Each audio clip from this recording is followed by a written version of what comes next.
ஓம் சாந்தி 4/9/2025 சாக்கார முரளி. இன்று சிவ பகவான் கூறுகிறார், இனிமையான குழந்தைகளே, சங்கமத்தில் உங்களுக்கு அன்பு கடல் தந்தை அன்பினுடைய ஆஸ்தியை தான் கொடுக்கிறார். எனவே நீங்கள் அனைவருக்கும் அன்பை கொடுங்கள், கோபப்படாதீர்கள். கேள்வி: தன்னுடைய ரிஜிஸ்டரை சரியாக வைத்துக் கொள்வதற்கு தந்தை உங்களுக்கு என்ன வழியை கூறியிருக்கிறார்? பதில்: தந்தை உங்களுக்கு அன்பின் வழியை தான் கூறியிருக்கிறார். குழந்தைகளை ஒவ்வொருவருடனும் அன்பாக நடந்து கொள்ளுங்கள் என்று ஸ்ரீமத் கொடுக்கிறார். யாருக்கும் துக்கம் கொடுக்காதீர்கள். கர்மேந்திரியங்கள் மூலமாக கூட ஒருபோதும் எந்த ஒரு தவறான செயலையும் செய்யாதீர்கள். எனக்குள் எந்த ஒரு அசுர குணமும் இல்லைதானே, மூடியாக இல்லைதானே, அதாவது அடிக்கடி மனநிலை மாறுவதில்லைதானே, எந்த ஒரு விஷயத்திலும் டிஸ்டர்ப் ஆகுவதில்லைதானே என்று சதா தன்னை சோதனை செய்யுங்கள்.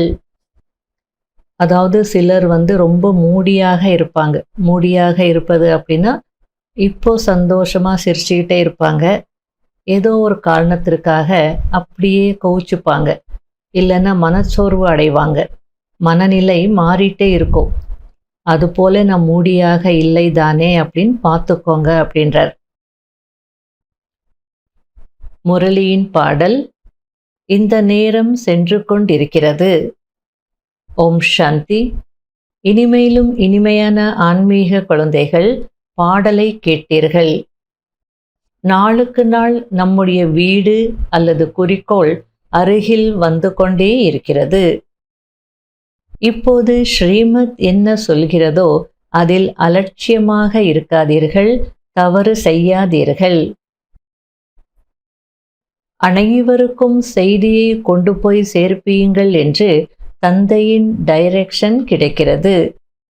லட்சக்கணக்கானோருக்கு, கோடிக்கணக்கானோருக்கு இந்த செய்தியை கொடுக்க வேண்டும் என்பதை குழந்தைகள் அறிந்திருக்கிறீர்கள். பிறகு ஏதாவது ஒரு நேரத்தில் வந்து விடுவார்கள். இப்போ செய்தியை கொடுத்து உடனே அவங்க வருவாங்க அப்படி எதிர்பார்க்க கூடாது. செய்தி கொடுக்குற நேரத்தில் கொடுத்துருங்க, அவங்க வர வேண்டிய நேரத்தில் வருவாங்க அப்படின்னு சொல்றார். தந்தையின் செய்தியோ அனைவருக்கும் கிடைக்க வேண்டும். தன்னை ஆத்மா என்று உணர்ந்து தந்தையை நினைவு செய்யுங்கள். மேலும் எந்த கர்மேந்திரியங்கள் மூலமும், மனம், சொல் மற்றும் செயலாலும் எந்த ஒரு தீய செயலும் செய்யக்கூடாது என்பதை மட்டும் சொல்லுங்கள். முதலில் மனதில் வருகிறது, பிறகுதான் பேச்சில் வருகிறது. அதாவது எந்த ஒரு தீய கர்மம், பாவ கர்மம் செய்கிறோன்னாலும் எடுத்துடனே செய்திட மாட்டோம். முதல்ல எடுத்தோடனே கர்மத்தில் வராது, முதல்ல வருது எண்ணத்தில். இப்படி செய்யணும்னு தோணும், அதுக்கப்புறம் தான் கர்மத்தில் வெளிப்படும். இப்பொழுது உங்களுக்கு எது சரி எது தவறு என்று புரிந்து கொள்ளக்கூடிய புத்தி வேண்டும். அதாவது எது சரி எது தவறு என்று புரிந்து கொள்ளக்கூடிய புத்தி உங்களுக்கு வேணும். அது இருந்ததுன்னா மனதிலேயே நீங்கள் கட் பண்ணிடலாம், கர்மத்தில் வரவே வராது அப்படின்னு சொல்லிட்டு இருக்கிறார். அதே போல ஒரு நல்ல செயல் அப்படின்னா, இது புண்ணிய காரியம், இதை செய்ய வேண்டும் என்பதை உணர வேண்டும். மனதில் கோபப்பட வேண்டும் என்ற எண்ணம் வரும். ஆனால் கோபப்பட்டோம் என்றால் பாவம் ஏற்பட்டுவிடும் என்ற புத்தி இப்பொழுது உங்களுக்கு கிடைத்திருக்கிறது. ஆகையால நல்ல பகுத்தறிந்து செயல்படணும் அப்படின்றார். தந்தையை நினைவு செய்வதினால் புண்ணியாத்மா ஆகி விடுவீர்கள். மற்றபடி சரி இப்பொழுது நடந்துவிட்டது, இனிமேல் செய்ய மாட்டேன், இதுபோல் இனிமேல் இனிமேல் என்று சொல்லிக்கொண்டே சென்றால் பிறகு அதுவே பழக்கமாகிவிடும். மனிதர்கள் இது போன்ற கர்மங்கள் செய்யும் போது இதெல்லாம் பாவம் இல்லை என்று நினைக்கிறார்கள். பாவத்துக்கான டெஃபினேஷன் என்ன? அவங்க என்ன நினைக்கிறாங்க? யாரையாவது அடிக்கிறது, வெட்டுறது, கொலை பண்ணுறது, திருடுறது, அபகரிக்கிறது இதுதான் பாவம்னு நினைக்கிறாங்க. கோபப்படுறது கூட ஒரு பாவம் தான். எண்ணத்தில் வந்தால் தானே செயலில் வருது. அது எக்ஸ்ட்ரீமுக்கு போகும்போது தானே இந்த பாவங்கள் எல்லாம் நடக்குது. இது அவங்க புரிஞ்சுக்க மாட்டேங்கிறாங்க. விகாரத்தை பாவம் என்று நினைப்பதில்லை. உதாரணத்திற்கு அகங்காரத்தை கூட பாவம் நினைக்கிறதில்லை. எனக்கு பெயர் இருக்குது, எனக்கு பதவி இருக்குது, நான் இப்படி தான் இருக்கணும், இப்படி இருந்தால்தான் எல்லாத்தையும் செய்ய முடியும் அப்படின்னு நினைக்கிறாங்க. இப்பொழுது இது பெரியதிலும் பெரிய பாவம் என்று தந்தை கூறியிருக்கிறார். இதன் மீது வெற்றியடைய வேண்டும், மேலும் என்னை நினைவு செய்ய வேண்டும் என்று தந்தை கூறுகிறார் என்ற தந்தையின் செய்தியை அனைவருக்கும் கொடுக்க வேண்டும். மரணம் எதிரிலேயே இருக்கிறது. யாராவது இறக்கும் தருவாயில் இருந்தால் அவரிடம் இறை தந்தையை நினைவு செய்யுங்கள் என்று சொல்வார்கள். அப்படி நினைப்பதினால் இவர் கடவுளிடம் செல்வார் என்று அவர்கள் நினைக்கிறார்கள். ஆனால் இறை தந்தையை நினைவு செய்வதினால் என்ன ஆகும், எங்கே செல்வோம் என்பதோ அவர்களுக்கு தெரியாது. ஆத்மா ஒரு சரீரத்தை விட்டுவிட்டு இன்னொன்றை எடுக்கிறது. மற்றபடி காட்ஃபாதரிடமோ யாருமே போக முடியாது. எனவே இப்பொழுது குழந்தைகளாகிய உங்களுக்கு அழிவற்ற தந்தையின் அழிவற்ற நினைவு தேவை. அதாவது உலகத்தில் மரண படுக்கையில் இருக்காங்க, இப்போவோ அப்போவோ உயிர் பிரிய போகுது என்ற நிலையில் இருக்கும்போது எல்லாரும் என்ன சொல்லுவாங்க அப்படின்னா, இறைவனை நினைங்க அப்படின்னு சொல்லுவாங்க. தேவாரம் திருவாசகம் படிப்பாங்க, வடநாட்டில் கீதையை படிப்பாங்க, ராம் ராம் சொல்லுங்க அப்படின்வாங்க. ஏன்னா அப்போதான் இவங்க இறைவன் கிட்ட போவாங்க அப்படின்னு நினைப்பாங்க. ஆனால் பாபா என்ன புரிய வச்சுட்டு இருக்கிறார் அப்படின்னா, அப்படி செய்யறதுனால அவங்க இறைவன் கிட்ட போக மாட்டாங்க, இன்னொரு பிறவி தான் எடுப்பாங்க. வாழ்நாள் முழுவதும் அதை பற்றி சிந்திக்காமல் கடைசியில் இறைவனை நினை அப்படின்னா எங்கிருந்து நினைவு வரும்? செய்த பாவங்களுடைய நினைவு தான் வரும். செய்யக்கூடாத என்னென்ன விஷயங்கள் செய்திருப்பாங்களோ அந்த பச்சாதாபம் தான் வரும். நான் ஏன் இப்படி செய்தேன்னு பச்சாதாபப்படுவாங்க. அதனால நினைவு செய்தால் என்ன ஆகும், எங்கே போவோம் அப்படின்னு அவங்களுக்கு தெரியாது, ஆனால் உங்களுக்கு தெரியும். ஆகையால அழியாத தந்தையின் அழியாத நினைவு தேவை. ஆகையால பாபாவை நினச்சிட்டே இருங்க. அப்போ கடைசி நேரத்தில் இறைவனை நினையுங்கன்னு சொல்ல வேண்டிய அவசியமே இருக்காது. ஆட்டோமேட்டிக்காக பாபா நினைவில் நீங்கள் சரீரத்தை விடுவீங்க. ராவண ராஜ்யத்தில் மனிதர்கள் தீய செயல்கள் தான் செய்கிறார்கள். ராமராஜ்யத்தில் ஒருபோதும் தீய செயல்கள் நடப்பதில்லை. இப்பொழுது ஸ்ரீமத் கிடைத்து கொண்டே இருக்கிறது.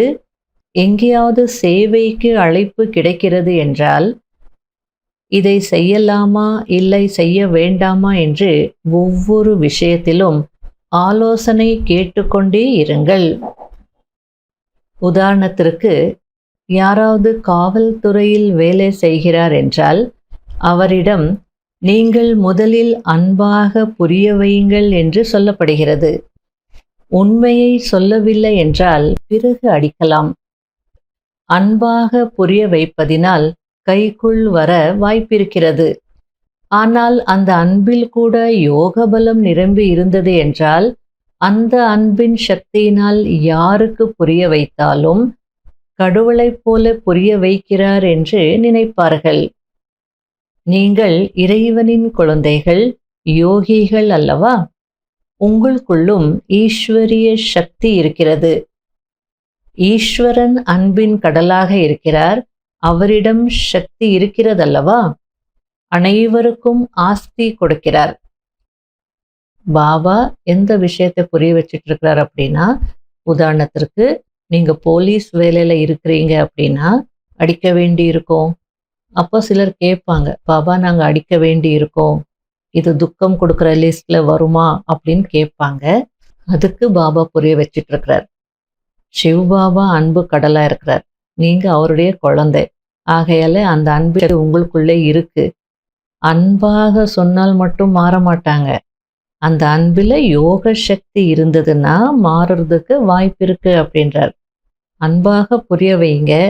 அவங்க உண்மை சொல்லலைன்னா அப்புறம் உங்க கடமையை செய்யுங்க அப்படின்றார். மற்றபடி உங்ககிட்டயும் அந்த அன்பின் சக்தி இருக்கு என நீங்க அன்பு கடல் தந்தையினுடைய குழந்தைகள் அப்படின்றது புரிய வைக்கிறார். சொர்க்கத்தில் மிகுந்த அன்பு இருக்கும் என்பதை நீங்கள் அறிந்திருக்கிறீர்கள். இப்பொழுது நீங்கள் அன்பின் முழு ஆஸ்தியை அடைந்து கொண்டிருக்கிறீர்கள். அடைந்து வரிசை கிரமமாக முயற்சி செய்து பிரியமானவராக ஆகிவிடுவீர்கள். யாருக்கும் துக்கம் கொடுக்காதீர்கள் என்று தந்தை கூறுகிறார். இல்லையென்றால் துக்கம் அடைந்து இறப்பீர்கள். தந்தை அன்பிற்கான வழியை கூறுகிறார். மனதில் வருகிறது என்றால் அது முகத்திலும் வந்து விடுகிறது.